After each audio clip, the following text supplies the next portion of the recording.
మూసీ ప్రక్షాళనంటూ మాటలు చెప్తా ఉన్న రేవంత్ రెడ్డి మూసీ జన్మస్థలమైన వికారాబాద్లో 12 లక్షల చెట్లు కొట్టేస్తున్నారని ఆరోపించారు కేటీఆర్. బడేభాయ్ మోదీ అడగగానే చోటేభాయ్ రేవంత్ రెడ్డి 1000 ఎకరాలను కేంద్రానికి అప్పగించారని చెప్పారు. వికారాబాద్లో 12 లక్షల చెట్లు కొట్టేస్తామంటే కేసీఆర్ గారు ఒప్పుకోలే, నేను ఇయ్యా అన్నాడు, ఇయ్యలే. కానీ ఈరోజు దామగుండం రాడార్ కేంద్రం కోసం కేంద్రం ఒక మాట అడగంగానే बड़े भाई एक बात बोल दिए तो छोटे भाई मान गए, दे दिए. देने के बाद क्या हुआ? अभी మూసీ ప్రక్షాళన చేస్తారట. మూసీని బాగు చేస్తా అంటాడు.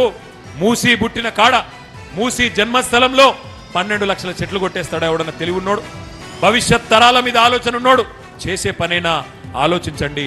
నది పుట్టిన కాడ మూసీని ఇక్కడ సంపేసి కిందికి పోయి సుందరీకరిస్తా అంటే అది కమిషన్ల కోసం మాత్రమే అన్న విషయం మనకు తెలియదా? ఆలోచించండి.